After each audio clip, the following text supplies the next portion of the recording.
آپ نے ایک دفعہ کہا تھا، مجھے بالکل یاد ہے آپ کا جملہ، کہ ہم جمہوریت کے لیے نہیں بنے، اور آپ کے الفاظ تھے کہ جمہوریت کے لیے جو شعور چاہیے ہوتا ہے کسی قوم کے اندر، وہ شعور ہم میں نہیں ہے، وہ غلط اور صحیح کی تقسیم کا جو شعور ہوتا ہے۔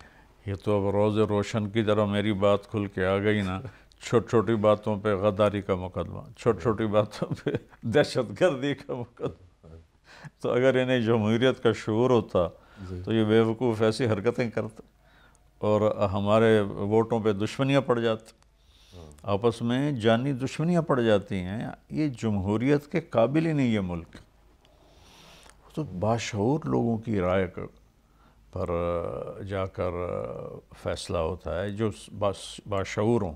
اب ہم مغرب کی تقلید کر رہے ہیں اور ان جیسا وہاں 100% تعلیم کا ریٹ ہے، اور یہاں تو مشکل سے 25-30% ہے۔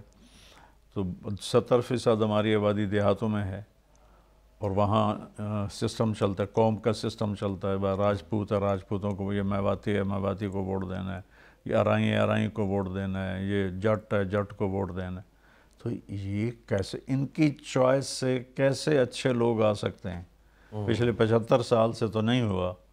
تو ایک چیز، ایک دوا نے فائدہ نہیں دیا تو اللہ کے بندوں کو دوسری دوا ڈھونڈو۔ اب بتائیے کتنے خرچہ ہو رہا ہے، گورنر کا کوئی کام ہی کوئی نہیں، صدر کا کام ہی کوئی نہیں، اور کروڑوں روپے سالانہ اس پر خرچے جا رہے ہیں۔ کئی ایسے عہدے ہم نے تخلیق کر رکھے ہیں، ہاں، جن کی کوئی ضرورت کوئی ہی افادیت نہیں ہے۔ اور اتنے ہم غربت کا حال یہ ہے کہ IMF کے ہم پاؤں چاٹ رہے ہیں، اور اللہ تللے دفتروں میں ختم ہی نہیں ہوتے۔